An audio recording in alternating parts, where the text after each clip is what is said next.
வலா யுபதீன ஸீனத்தஹுன்ன இல்லா மா ஸஹர மின்ஹா, வெளியே தெரிய வேண்டிய அலங்காரங்களை தவிர மீதமுள்ள அலங்காரங்களை அவர்கள் மறைத்து நடக்கட்டும். வல் யத்ரிப்ன பிஹுமுரிஹின்ன வலா அலா ஜுயூபிஹின்ன, அவர்கள் தங்களுடைய மார்பகங்களை மறைத்து நடக்கட்டும் என்றும் அல்லாஹ் ரப்பல் ஆலமீன் வகுப்பு நடத்துகிறான் மனித சமூகத்திற்கு. 33வது அத்தியாயத்தின் 59வது வசனம், அல்லாஹ்வுடைய தூதர் நபிகள் நாயகம் ஸல்லல்லாஹு அலைஹி வஸல்லம் அவர்களை பார்த்து அல்லாஹ் சொல்லுகிறான், யா அய்யுஹன் நபியு, இறை தூதரே நபியே மக்களுக்கு நீங்கள் சொல்லுங்கள், குல் லி அஸ்வாஜிக, உங்களுடைய மனைவிமார்களுக்கு போதியுங்கள், வபனாத்திக, உங்களுடைய மக்களுக்கு போதியுங்கள், வனிசாஇல் முஃமினீன, இறை விசுவாசமான பெண்களுக்கும் நீங்கள் போதியுங்கள். எதை போதிக்க சொல்கிறான் அல்லாஹ்? யுதினீன அலைஹின்ன மின் ஜலாபிபிஹின்ன, அவர்கள் தங்களுடைய முக்காடுகளை கொண்டு தங்களை மறைத்துக் கொள்ளுமாறு அவர்களுக்கு நீங்கள் உபதேசம் செய்யுங்கள் என்றும் அல்லாஹ் ரப்பல் ஆலமீன் எதன் மூலம் எந்த அடிப்படையில் ஆபாசமில்லாத ஆடை அமையும் என்பதை அல்லாஹ் ரப்பல் ஆலமீன் தூதரின் மூலம் நமக்கு வகுப்பு நடத்துகிறான். ரசூலுல்லாஹி ஸல்லல்லாஹு அலைஹி வஸல்லம் காலத்தில் உம்மு சலமா ரலியல்லாஹு அன்ஹா அவர்கள் ரசூலுல்லாஹி ஸல்லல்லாஹு அலைஹி வஸல்லம் இடத்தில் வந்து கேட்டார்கள், யா ரசூலல்லாஹ், பெண்களுக்குரிய ஆடை எது? பெண்கள் எந்த அளவுக்கு தங்களுடைய கீழாடைகளை அமைத்துக் கொள்ள வேண்டும்? ரசூலுல்லாஹி ஸல்லல்லாஹு அலைஹி வஸல்லம் அவர்கள் சொன்னார்கள், ஆணுக்குரிய ஆடையை காட்டிலும் ஒரு சான் நீங்கள் இறக்கிக் கொள்ளுங்கள். ஆணுடைய ஆடை எது? ஆண்களுக்குரிய ஆடை எது?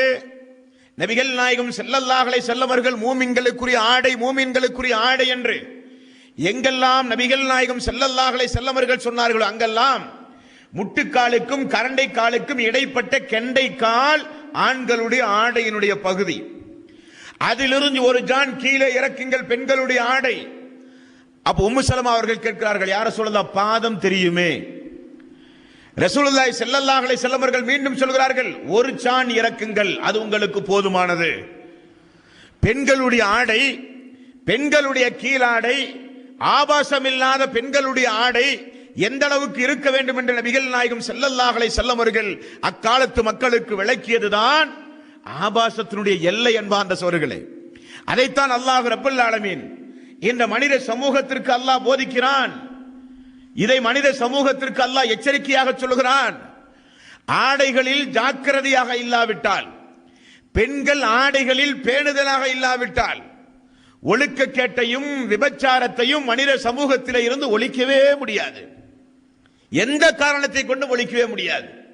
என்ன நிலைமை இன்றைக்கு? எந்த அளவுக்கு பெண்களுக்கு ஆடை குறைந்திருக்கிறதோ அதுதான் அழகி போட்டியிலே முதல் பரிசு பெறுவதற்கு முதல் தகுதி. இன்றைய உலகம் அப்படிப்பட்ட உலகம். ஆனால் அறியாமை 1425 ஆண்டுகளுக்கு முன்னால் வாழ்ந்த மக்கள் எல்லாம் அவர்கள் அறிவில்லாத மக்கள், மனித உருவிலே இருந்த கால்நடைகள் என்றெல்லாம் பேசுகிறார்கள். ஆனால் அக்கால மக்களிடத்தில் இருந்த ஒரு பண்பாடு, நாகரீகம், ஒழுக்கம், ஆபாசத்தை பேணுகின்ற, ஆபாசத்தை ஒழிப்பதற்கு அவர்கள் பாடுபட்ட முயற்சிகள் இக்காலத்து மக்களிடத்திலே உண்டுமா என்றால் இல்லாத சூழ்நிலையை தான் பார்க்கிறோம். அப்போ இஸ்லாமிய மார்க்கத்தை பொறுத்தவரையில் முகம் முன்கையை தவிர பெண்கள் கட்டாயம் தங்களுடைய மேனிகளை மறைக்க வேண்டும். இது ஆடையில் பெண்கள் பேண வேண்டிய முதல் பாடம்.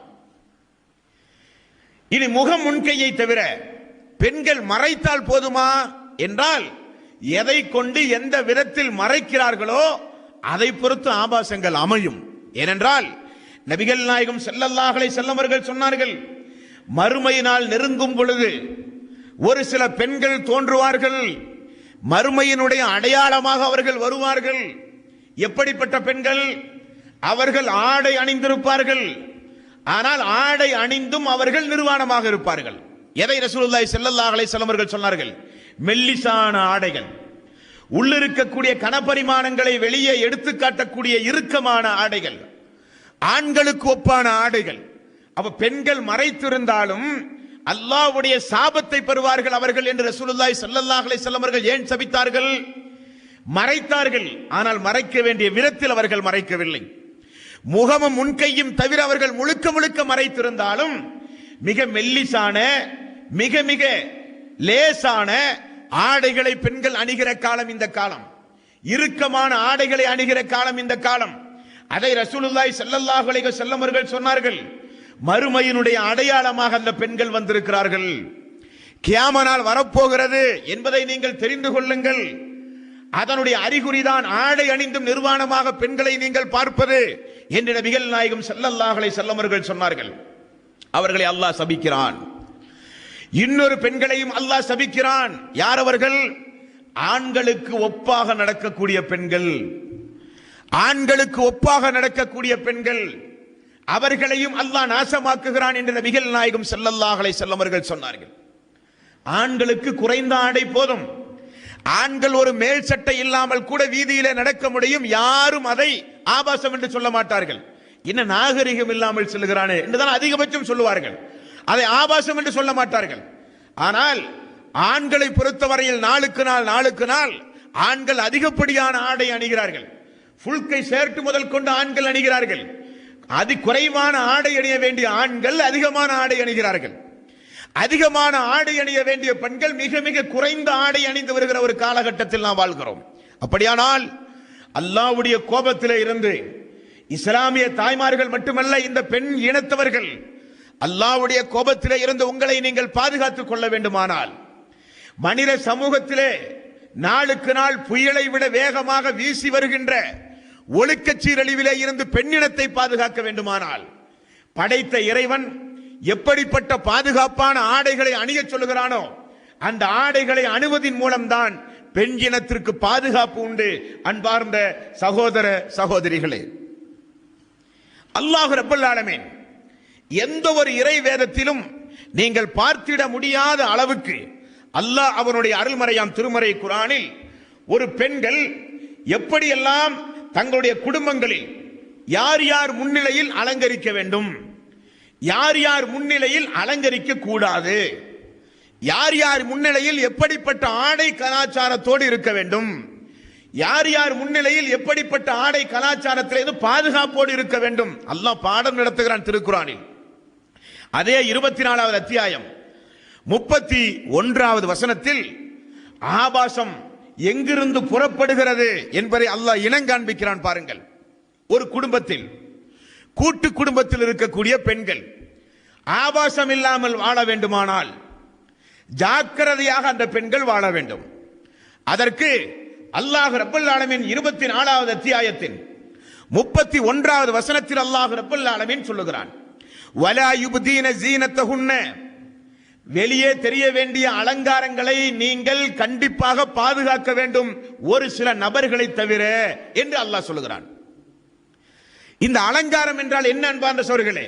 ஜீனத் என்கிற வார்த்தை திருக்குர்ஆனிலே பயன்படுத்தப்பட்டிருக்கிறது. ஜீனத் என்றால் 2 அர்த்தங்கள் உண்டு. ஒன்று, அழகுக்கும் ஜீனத் என்பார்கள், அலங்காரத்திற்கும் ஜீனத் என்பார்கள். ஆனால் அல்லாஹ் சொல்லுகிற இந்த ஜீனத் என்கிற வார்த்தை அலங்காரத்திற்கு பயன்படுத்துகிற வார்த்தை. அலங்காரம் என்றால் என்ன? அலங்காரம் என்றால் பெண்கள் அதிகப்படியாக புறச்சாதனங்களால் தன்னை அழகுபடுத்திக் கொள்கிறார்களே, அதுதான் அலங்காரம் என்பது. உதாரணத்திற்கு பல்வேறு வகையான மேக்கப் சாதனங்கள் பெண்களுக்கு கண்டுபிடித்திருக்கிறார்கள். பெண்களுக்கு ஆடைகளின் மூலம் பெண்களை அலங்காரம் செய்கிற காலகட்டம் இந்த காலகட்டம். அதிகப்படியான நகைகளின் மூலம் பெண்கள் தங்களுடைய ஜீனத்துகளை, அலங்காரங்களை பெண்கள் வெளிப்படுத்த முடியும். பெண்கள் உதட்டுகளுக்கு சாயம் அடிப்பதன் மூலம், பல்வேறு வகையான சாயங்களை பூசுவதன் மூலம் பெண்கள் தங்களை அலங்காரம் செய்ய முடியும். இப்படி புறச்சாதனங்களால் ஒரு பெண் தன்னை அலங்கரித்து அழகுபடுத்துகிறார்களே, அதைத்தான் அல்லாஹ் ஜீனத் என்கிற வார்த்தையை கொண்டு அல்லாஹ் ரப்பல் ஆலமீன் ஆரம்பிக்கிறான். எப்படி ஆரம்பிக்கிறான்? வலா யுப்தீன ஸீனத்தஹுன்ன, வெளியே தெரிய வேண்டிய அலங்காரங்களை நீங்கள் கண்டிப்பாக தவிர்க்க வேண்டும். யார் முன்னிலையில்? அல்லாஹ் ரப்பல் ஆலமீன் சொல்கிறான். யார் முன்னிலையில் நீங்கள் சாதாரணமாக இருக்க வேண்டும் என்றால், இல்லா லிபிஊலத்திஹின்ன, உங்களுடைய கணவனுக்கு முன்னால் நீங்கள் சாதாரணமாக இருக்கலாம். அவ் ஆபாஇஹின்ன, உங்களுடைய தந்தைகளுக்கு முன்னால் நீங்கள் சாதாரணமாக இருக்கலாம். அவ் ஆபாஇ புஊலத்திஹின்ன, உங்களுடைய கணவனுடைய தந்தைமார்கள், மாமா என்று சொல்லலாம், கணவனுடைய தந்தைமார்கள் முன்னிலையில் நீங்கள் சாதாரணமாக இருக்கலாம். அவ் ஆபாஇஹின்ன அவ் ஆபாஇ புஊலத்திஹின்ன அவ் அபுனாஇஹின்ன, உங்களுடைய மக்கள் முன்னிலையில் நீங்கள் இருக்கலாம்.